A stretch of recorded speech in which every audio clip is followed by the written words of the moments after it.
कि what is a dipole moment. Dipole moment एक vector quantity होती है, उसका कैलकुलेशन कैसे होता है, डाइपोल मोमेंट को किस तरह से निकाल सकते हैं। डाइपोल मोमेंट अगर वेक्टर्स की तरह वर्क करते हैं तो फिर मोनोएटमिक, डायएटमिक मॉलिक्यूल, पॉलीएटमिक मॉलिक्यूल, और पॉलीएटमिक मॉलिक्यूल में भी अगर dipole moment, net dipole moment zero आता है तो उसके दो मीनिंग होते हैं। अगर डाइपोल मोमेंट जीरो होता है तो हम कह सकते हैं कि वो मॉलिक्यूल आपका नॉन पोलर है, वो मॉलिक्यूल आपका नॉन पोलर है, और साथ साथ वो एक रेगुलर स्ट्रक्चर को शो करता है। डाइपोल मोमेंट अगर जीरो है, जीरो नहीं है, तो फिर वो पोलर मॉलिक्यूल है, और पोलर मॉलिक्यूल के अलावा वो एक इरेगुलर स्ट्रक्चर को शो करता है। फिर डाइपोल मोमेंट के जरिए हम परसेंटेज आयनिक कैरेक्टर को कैसे कैलकुलेट करेंगे। परसेंटेज आयनिक कैरेक्टर निकालने के दो तरीके हम लोगों को खास तौर पे देखने को मिलेंगे। पहला तरीका होगा डाइपोल मोमेंट की मदद से, और दूसरा तरीका होगा इलेक्ट्रोनेगेटिविटी की सपोर्ट से। इलेक्ट्रोनेगेटिविटी की सपोर्ट से I think we have discussed already. आप सब जानते हो हेनरी स्मिथ लॉ में हमने हेनरी स्मिथ इक्वेशन की हेल्प से, इलेक्ट्रोनेगेटिविटी की हेल्प से हमने उस चीज को सॉल्व किया था, percentage ionic character, percentage covalent character. अब हम डाइपोल मोमेंट के बारे में बात करते हैं कि डाइपोल मोमेंट से परसेंटेज आयनिक कैरेक्टर कैसे निकलता है। परसेंटेज आयनिक कैरेक्टर निकालने के लिए मैंने बताया था कि mu observe divided by mu calculated. Mu observe वो होता है जो दिया जाता है या एक्सपेरिमेंटली ऑब्जर्व किया जाता है, और म्यू कैलकुलेटेड या थ्योरेटिकल वो होता है जो हम किसी कोवेलेंट मॉलिक्यूल को 100% आयनिक मानकर उसकी वैल्यू को निकालते हैं। ओके बेटा, तो यहां पे हम डिस्कस करते हैं, अगर मान लीजिए हमने कैलकुलेशन किया, म्यू कैलकुलेटेड किया और कैलकुलेशन किया, तो उस कंडीशन में क्या होगा। जैसे यहां पर समझिए आप जरा, percentage ionic character, percentage ionic character की मीनिंग हुआ आपका म्यू ऑब्जर्व्ड या म्यू एक्सपेरिमेंटल, और म्यू गिवन जो भी क्वेश्चन के अंदर दिया जाएगा, डिवाइडेड बाय म्यू कैलकुलेटेड और म्यू थ्योरेटिकल इनटू 100। अब ये वाला तो देखिए, अब ये वाला तो दिया ही जाएगा, ये वाला तो कहीं ना कहीं प्रोवाइड किया जाएगा आपको। अब सवाल उठता है कि आप इसको कैसे निकालोगे, how to calculate this value. If you want to calculate this value mu calculated, so basically इस कॉन्सेप्ट बेस्ड होता है कि किसी कोवेलेंट बॉन्ड को we are taking as a 100% ionic bond, और उस कॉन्सेप्ट पे बेस्ड होता है बेटा ये, और इसकी वैल्यू होती है Q इंटू डी। अब हम इसकी न्यूमेरिकली यूनिट देखते हैं कि कौन कौन से यूनिट आमतौर पे हमारे सामने आ सकते हैं, और उनके लिए हम किस किस तरह की ट्रिक्स का यूज कर सकते हैं। If is there anything like A to B, अगर कहीं पर ये है A to B and this is less electronegative and this is more electronegative, and they have single bond and it is having delta plus and it is having delta minus, but consider it कि यहां पर एक electron का charge है and that electron का one electron is transferring or one electron is partially shifting from here to there, and that's why the charge come in MKS. You can say in MKS you can say mu calculated or mu theoretical will be is equal to Q into D. Understand? Q into D. Like if you are taking the charge of a one electron 1.6 into 10 to the power minus 19 coulomb, and D is taken as meter. D is in meter. Understand? Coulomb into D is in meter. लेकिन आप जरा समझिएगा, अगर आप MKS में ले रहे हो तो डी को मीटर में लोगे, लेकिन क्या जनरली बॉन्ड लेंथ मीटर में दी जाएगी? जनरली बॉन्ड लेंथ एंगस्ट्रॉम में दी जाती है ना। तो जिसमें भी दी जाए, अगर आप उसकी बॉन्ड लेंथ को मीटर में कन्वर्ट कर लोगे, बॉन्ड लेंथ होती है डी। यहां पर हम सबको पहले ही बता चुके हैं कि डी क्या होता है, डी की वैल्यू क्या होती है। तो this is basically coulomb and this is, you can say if this is in like meter में आपको पुट करना है, और ये आपका एंगस्ट्रॉम में दिया गया है और मीटर में से पुट करना है, तो it will be multiply with this D. अगर एंगस्ट्रॉम में दिया, बॉन्ड लेंथ नॉर्मली एंगस्ट्रॉम में या पिकोमीटर में दी जाती है। Let's take it is in angstrom. अगर ये पिकोमीटर में होता तो यहाँ पे 10 to the power minus 12 हो जाता है ना बेटा। तो ये एंगस्ट्रॉम में मान लीजिए मैंने बॉन्ड लेंथ को कंसीडर किया, जनरली ऐसे ही दिया जाएगा आपको, तो it will be 1.6 into D, और डी यहाँ पे किस में है? डी एंगस्ट्रॉम में दिया हुआ है। So simply multiply with 10 to the power minus 29। और ये आपको एक ट्रिक दे दी मैंने आपको, सीधे सीधे आप बस बॉन्ड लेंथ की वैल्यू को रखिए और इस म्यू की वैल्यू को एमकेएस में ऑब्टेन करिए। सीधे सीधे आप कैलकुलेट कर सकते हो, इसमें आपको कुछ करने की जरूरत नहीं है बेटा। देखिए यहाँ पर आप सिंपली एक काम कर सकते हो कि बॉन्ड लेंथ की वैल्यू जो दी जाए क्वेश्चन के अंदर, जैसे यहाँ पर भी मैं आपको बताऊं बॉन्ड लेंथ, देखिए नॉर्मली डी आपका एंगस्ट्रॉम में दिया गया। एक क्वेश्चन मेरे सामने है, इस क्वेश्चन को अभी मैं सॉल्व करूंगा, पहले थोड़ा सा डिस्कशन और कर लूं। अब इस क्वेश्चन को हम सॉल्व करेंगे। ओके, तो ये आपकी जो म्यू कैलकुलेटेड निकल के आई वैल्यू, ये किस में निकल कर आई? जो म्यू वैल्यू जो निकल कर आई है, ये बेसिकली म्यू वैल्यू आपकी निकल आई है कूलाम मीटर में। अब आप क्या चाहते हो? अब आप ये चाहते हो कि म्यू की वैल्यू को हम, अब आप ये चाहते हो कि म्यू की वैल्यू को सीजीएस में निकाला जाए। सीजीएस में म्यू की वैल्यू को निकाला जाए, तो ऑब्वियसली फॉर्मूला एक ही होता है, Q into D. D normally आपका एंगस्ट्रॉम में दिया जाता है, तो Q आपका यहां पर किस में दिया जाएगा? Q को अगर हम एक इलेक्ट्रॉन के चार्ज की बात करें तो this will be 4.8 into 10 to the power minus 10 ESU, ये बेसिकली आपका होता है। और एंगस्ट्रॉम सीजीएस की बात है तो मीटर में कन्वर्ट नहीं करेंगे, अब किस में कन्वर्ट करेंगे? अब हम कन्वर्ट करेंगे सेंटीमीटर में। सेंटीमीटर मींस इतना होगा, तो ये आपका इस तरह से सेंटीमीटर में होगा। आप जरा समझिएगा फॉर्मूला क्या बनेगा, 4.8, इसका सीधे सीधे आप यूज कर सकते हो, d into 10 to the power minus 18 ESU centimeter, ये फॉर्मूला बनेगा बेटा। आप सब जानते हो कि d is given here in angstrom, और ये एक इलेक्ट्रॉन का चार्ज है, the charge on one electron 4.8। इस तरह से आपकी ये वैल्यू जो म्यू आएगा, ये म्यू आपका यहां से ESU में यानी CGS में कैलकुलेट कर लिया जाएगा। ये आपका CGS में कैलकुलेट कर लिया जाएगा, इसको आप इस तरीके से कैलकुलेट कर सकते हो। ठीक है बेटा।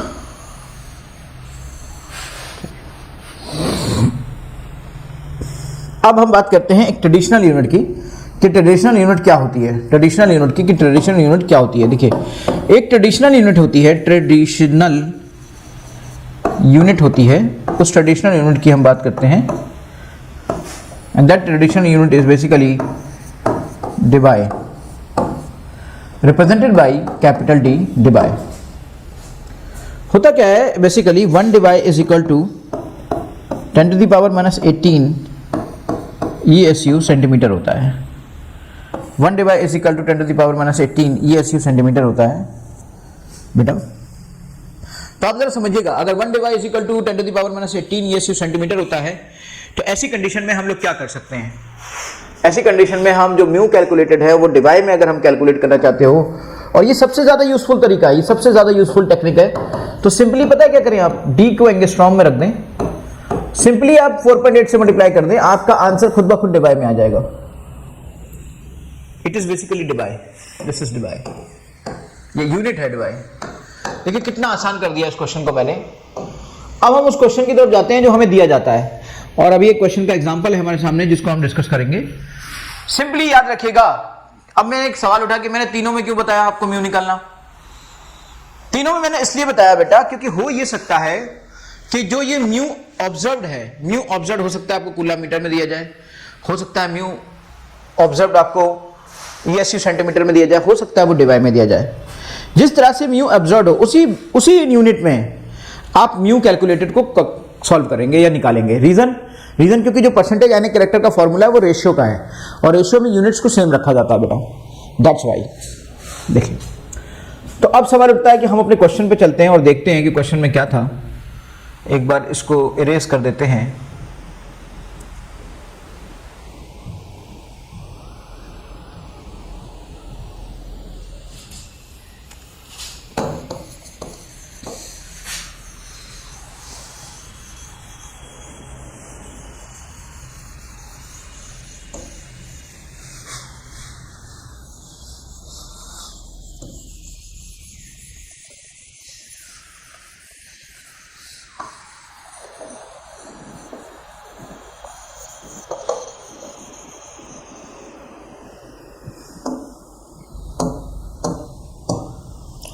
चलिए अब इस क्वेश्चन को देखते हैं, what will the dipole moment of HCl। ठीक है, इस क्वेश्चन को हम लोग देखते हैं, what will the dipole moment of HCl। Dipole moment of HCl if D is equal to 1.34 angstrom, यानी कि D की वैल्यू दी गई है, बॉन्ड लेंथ की वैल्यू दी गई है 1.34 angstrom, okay, and the charge is 4.8 in 10 to the power minus 10 ESU, ये तो हम जानते हैं, इसका मतलब CGS में वैल्यू दी गई है। कैलकुलेट परसेंटेज यानी character of the bond when observed value of M is, यानी कि डाइपोल मोमेंट की ऑब्जर्व्ड वैल्यू आपकी दी गई है हियर 1.08, समझिएगा डिवाई में दिया गया है। तो आपका क्या तरीका है, आपका बस तरीका यही है कि अगर जिस चीज को ऑब्जर्व में दिया गया है जिस यूनिट में, उसी यूनिट से आप कैलकुलेट करिए, यानी Q इंटू डी। आप देखिए मैंने एक ट्रिक आपको बता दी, 4.8 इंटू डी, बस सिंपली आप एंगस्ट्रॉम में रख दीजिए, आपका आंसर आ गया 4.8 इंटू डी 1.34। कुछ नहीं करना है आपको, यही वैल्यू आपकी डिवाई में सीधे सीधे आएगी, सीधे सीधे यही वैल्यू आपकी डिवाई में आ जाएगी। अंडरस्टैंड? सवाल उठा परसेंटेज यानी कैरेक्टर, परसेंटेज यानी कैरेक्टर, यहीं से सॉल्व कर लीजिए, उसमें क्या है, बार बार क्यों कैलकुलेट करेंगे। म्यू ऑब्जर्व को ऊपर रखिए और म्यू कैलकुलेटेड को नीचे रखिए और फिर मल्टीप्लाई कर दीजिए बस।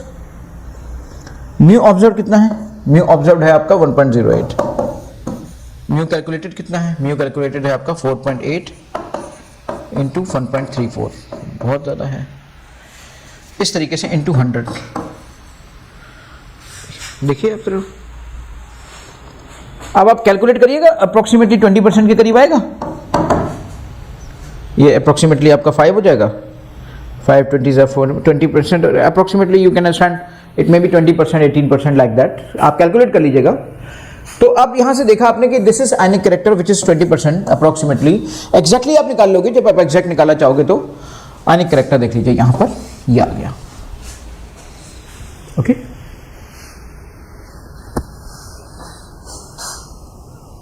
इस तरह का कोई क्वेश्चन है, dipole moment of NH3 is greater than that of NF3, ये मैं अभी थोड़ी देर पहले आपको डिस्कस कर चुका हूं, कैसे NH3 का NF3 से ज्यादा होता है, पूरे वेक्टर्स बनाकर I have already solved it. Which of the following compound should have zero dipole moment, zero dipole moment किसका होगा, ये भी डिस्कशन हम लोग कर चुके हैं जीरो डाइपोल मोमेंट के बारे में, आप सब जानते हो जीरो डाइपोल मोमेंट किसका होगा। एंड मैं समझता हूं it will be the right answer. अगर आपको कोई कंफ्यूजन है तो मैं एक बार इसको और देख लेता हूं, समझा देता हूं कि ऐसे इसका जीरो क्यों हुआ। Which of the following compound should have zero dipole moment? देखिए पहला ऑप्शन देख लेते हैं, पहला ऑप्शन है Cu।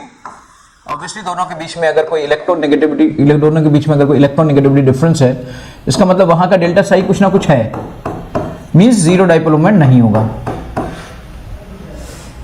CCl4 में एक रेगुलर ज्योमेट्री है बेटा, ये बिल्कुल CCl-CH4 की तरह है, and I have already discussed you about this कि ये वैल्यू आपकी जीरो आएगी, जीरो डाइपोल मोमेंट आएगी। आपको सब क्लियर कर चुका हूं, मैं समझा चुका हूं, एक बार आप वीडियो देख चुके हैं और भी देख लीजिएगा। NH3 में नहीं जीरो आएगी, क्यों? क्योंकि ये आपका लोन पेयर है और ये आपका H है, ये आपका H है और ये आपका H है, ये बात आप सीख चुके हैं, less to more less to more less to more. और ये जो लोन पेयर होता है इसकी वजह से, ऊपर की वजह से, इस तरह से म्यू यहां का भी जीरो नहीं होगा। Then come to the CH3Cl, CH3Cl के बारे में भी मुझे बताने की जरूरत नहीं है, I have discussed all these compounds already, सब के सब मैं CH2Cl2, CH3Cl, CCl4, CH4 already we have discussed about these all things. बेटा यहां से लेस टू मोर आपका ये हो जाएगा, लेस टू मोर ये हो जाएगा, less to more less to more less to more less to more less to more less to more, इस तरह से म्यू यहां भी जीरो नहीं होगा। म्यू कहां जीरो होगा? सिर्फ CCl4 में होगा। ये क्वेश्चन आपके सामने अच्छे से हो गया। अगला क्वेश्चन है, which of the following compound should have higher dipole moment than the remaining 3? किसका डाइपोल मोमेंट सबसे ज्यादा होगा? देखिए you can understand here dipole moment किसका ज्यादा होगा। पहला एग्जांपल है कि आप ऑब्वियसली NF3 से NH3 का ज्यादा होता है, and here we can get HF, यहां पर देखिए HF है और H2O है, तो सबसे ज्यादा डाइपोल मोमेंट का सॉल्यूशन होगा बेटा H2O। रीजन क्या है उसका? रीजन इसका ये है कि ये जो HF है ये सिंगल ऐसे आता है, लेस टू मोर एक वेक्टर आता है, और यहां पे बेटा दो वेक्टर आते हैं लेस टू मोर, बल्कि 3-4 वेक्टर्स आते हैं, less to more less to more. ये लोन पेयर है तो इसकी वजह से ऐसे, ये लोन पेयर है तो इसकी वजह से ऐसे, इन सब वेक्टर को जोड़ लोगे, इन सबको भी जोड़ लोगे, तो अल्टीमेटली डाइपोल मोमेंट H2O का ज्यादा आपको कैलकुलेट करने को मिलेगा। बाकी तो आप पहले ही देख चुके हो कि NH3 का NF3 से ज्यादा होता है, NH3 से H2O का ज्यादा होगा ही, इलेक्ट्रोनेगेटिविटी डिफरेंस भी तो ज्यादा है ना वहां पर। Bond pair and lone pair का डिस्कशन हम लोग करते हैं एक बार कि अरे इसमें तो कुछ है ही नहीं यार, बॉन्ड पेयर लोन पेयर हम सब लोग जानते हैं, जो इलेक्ट्रॉन का पेयर बॉन्ड बना लेता है वो बॉन्ड पेयर कहलाता है, जो नहीं बना पाता वो लोन पेयर कहलाता है। What are the numbers of lone pairs and bond pairs in H2O2 molecule? It's a very simple question. H2O2 molecule. You know that this is an open book. आपको शायद इसका पता होगा. This is open book structure H2O2. ये लिख लीजिए कहीं पर, open book structure. इसको हम लोग कहते हैं open book structure. ये सब inorganic में आप लोग खूब सारा सीखोगे.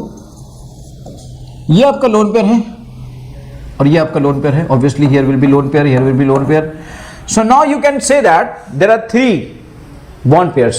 जितने bonds होते हैं ना वही basically bond pairs होते हैं. There are 3 bond pairs and there are 4 lone pairs are there in H2O2 molecule. What are the numbers of lone pairs and bond pairs of on B in BF3? Numbers of lone pair and bond pair. अब मुझे बताइए यहाँ पर BF3 में आप जाते हो तो कितने लोन पेयर्स और बॉन्ड पेयर्स हैं? यहाँ पे तो कोई लोन पेयर बचता नहीं, ये तो सबके सब 3 बॉन्ड पेयर ही आए. लोन पेयर कैसे हैं? ये वाले लोन पेयर, F पे लोन पेयर बचते हैं. ये लोन पेयर हर X पे 3 लोन पेयर्स होते हैं, तो 3 3 3 9 मीन्स यू कैन से इन BF3 9 lone pair in overall molecule. लेकिन एक बात देखिए यहाँ पे लिखा है ऑन B, तो अगर B की बात की इसका मतलब सिर्फ इसकी बात की. ये मैं पूरी के पूरे मॉलिक्यूल की बात कर रहा हूँ कि 9 लोन पेयर्स हैं एंड 3 बॉन्ड पेयर हैं. लेकिन अगर इस क्वेश्चन की बात की जाए इन अ मॉलिक्यूल,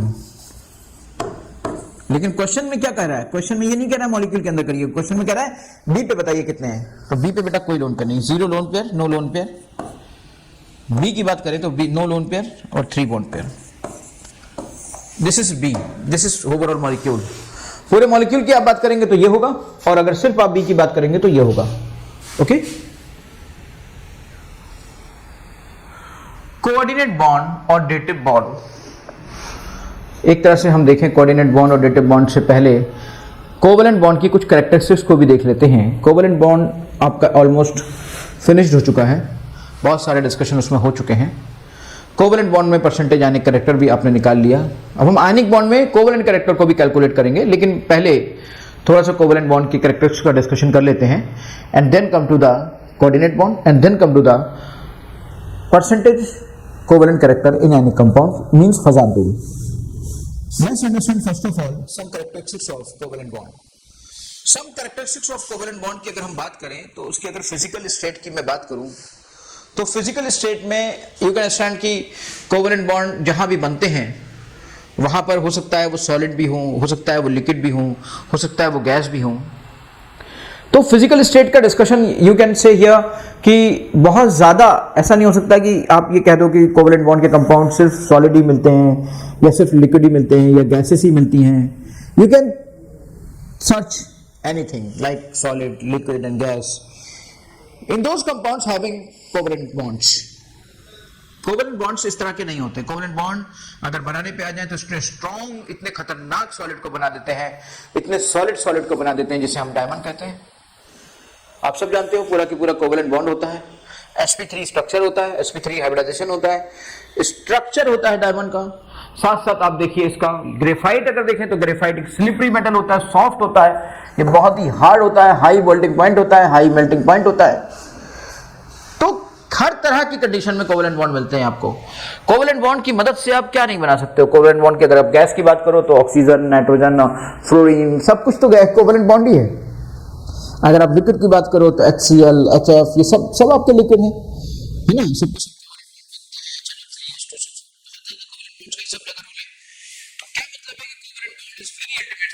ज्यादातर लिक्विड और गैसेस मिलती है. सॉलिड अगर मिल जाए तो सॉलिड मिल जाता है, लेकिन कम सॉलिड मिलते हैं. इसमें ज्यादातर लिक्विड और गैसेस मिलती है, सबसे ज्यादा गैसेस मिलते हैं. तो सवाल इस बात का उठता है कि कब कुछ भी हो सकता है, कैसी भी कंडीशंस मिल सकती हैं इसके अंदर. हम मेल्टिंग पॉइंट और बॉइलिंग पॉइंट की अगर बात करें तो इनके मेल्टिंग पॉइंट्स और बॉइलिंग पॉइंट्स ऑब्वियसली जब बॉन्ड्स वीक होते हैं तो उनके तोड़ने के लिए दिए गए टेम्परेचर भी कम रिक्वायर्ड होता है. और जब गिवन टेम्परेचर भी कम रिक्वायर्ड होता है तो उसका बॉइलिंग पॉइंट और मेल्टिंग पॉइंट भी बढ़ जाता है. तो इसका मतलब ये हुआ उतना ज़्यादा नहीं बढ़ जाता है, मतलब थोड़ा सा बढ़ता है. तो बॉइलिंग पॉइंट और मेल्टिंग पॉइंट की अगर मैं बात करूँ तो आयनिक बॉन्ड के कंपेरिजन में इनके लो होते हैं. लो बॉइलिंग पॉइंट और लो मेल्टिंग पॉइंट्स होते हैं क्योंकि कोवलेंट बॉन्ड उतने ज़्यादा स्ट्रॉन्ग नहीं होते हैं, उतने ज़्यादा खतरनाक नहीं होते हैं, उतना ज़्यादा पोलैरिटी नहीं होती. कई कई पे तो नॉन पोलर भी होते हैं. तो नॉन पोलर में और पोलर में अगर बात की जाए तो पोलर के मेल्टिंग पॉइंट और बॉइलिंग पॉइंट ज़्यादा होंगे, नॉन पोलर के कम होंगे. कंडक्टिविटी की बात की जाए तो देखिए अगर कहीं भी कोवलेंट बॉन्ड मिलता है तो वो कोई अच्छे कंडक्टर नहीं होते हैं बेटा, वो बैड कंडक्टर्स ही होते हैं इलेक्ट्रिसिटी के. Bad conductors of electricity. Electricity के नॉर्मली बैड कंडक्टर्स होते हैं। सवाल उठता है, एक इन्होंने यहीं पर एक छोटा सा क्वेश्चन उठा दिया कि भाई जरा बताइए, रीजनिंग दीजिए कि भाई fluorine and chlorine are gases and bromine and liquid are iodine are solids. Obviously आप लोग जानते हो फिजिकल स्टेट क्या होती है। फिजिकल स्टेट में जितनी दो चीजें जितने करीब करीब आ जाती हैं, जितना ज्यादा उनकी डेंसिटी बढ़ती चली जाती है, तो वो एक फिजिकल स्टेट कन्वर्ट होती चली जाती है। जो उसकी बीच की इंटरमॉलिक्यूलर डिस्टेंसेस हैं वो जितनी कम होती चली जाएंगी उतना ज्यादा उसकी स्टेट कन्वर्ट होती चली जाएगी। मैं आपको बताऊं कि फ्लोरीन एंड क्लोरीन जो गैसेस हैं, क्योंकि वो छोटे छोटे हैं और रिपल्शन की वजह से वो दूर दूर मॉलिक्यूल्स रहते हैं, फ्लोरीन एंड क्लोरीन। लेकिन ब्रोमीन जैसे एक मॉलिक्यूल बहुत बड़ा मॉलिक्यूल है, बहुत बड़ा मॉलिक्यूल है, दूसरा भी बड़ा मॉलिक्यूल है, और इधर उधर भागने की उसकी जो मोबिलिटी है ना वो इतनी ज्यादा नहीं है, तो वो एक जगह पर रहकर क्लोज आ जाते हैं दो मॉलिक्यूल्स आपस में, जिसकी वजह से उनकी फिजिकल स्टेट कन्वर्ट होती चली जाती है। बेटा अगर आप आयोडीन की बात करें तो आयोडीन तो और भी खतरनाक तरीके से भारी होता है, उसके अंदर मोबिलिटी नाम की चीज ही नहीं होती है। तो वो जो मॉलिक्यूल एक दूसरे के करीब आ जाते हैं और जितना ज्यादा क्लोज आ जाएंगे they will convert into the solid form. अभी किसी भी गैस, किसी भी लिक्विड या किसी भी सॉलिड की डेफिनेशन ही क्या होती है? इंटरन्यूक्लियर डिस्टेंस उसका बेस होता है। इंटरन्यूक्लियर डिस्टेंस के बेस पर ये डिसाइड करते हैं कि कहां पर कौन पहुंचेगा, किस तरह से पहुंचेगा, कौन बनेगा। देखिए ये आपकी गैसेस है, ये आपका लिक्विड है और ये आपका सॉलिड हो जाता है। और ये हम सब जानते हैं कि सॉलिड भी बड़ा वोलेटाइल सॉलिड होता है, सब्लिमेशन में पार्टिसिपेशन करता है।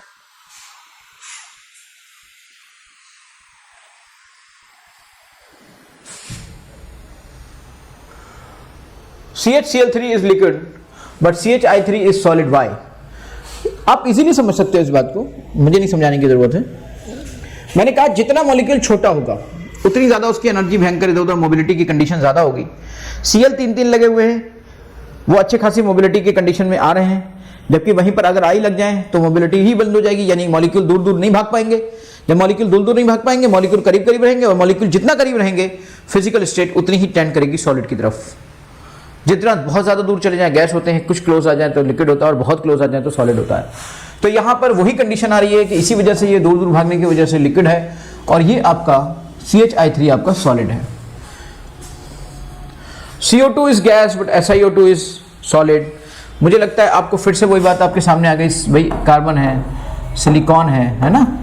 अब आप समझिए जरा, ऊपर से नीचे जाने पर इसका साइज भी बढ़ रहा है, इसका मॉलिक्यूलर मास भी बढ़ रहा है।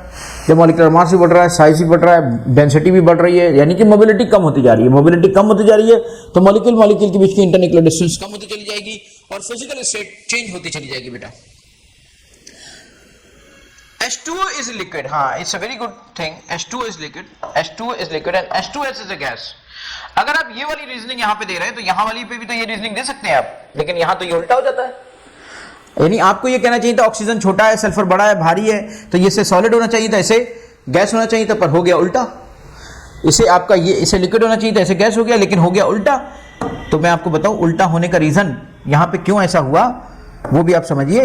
ये उल्टा होने का रीजन इसका ये नहीं है, दूसरा कोई और नहीं है, and this is only due to hydrogen bonding.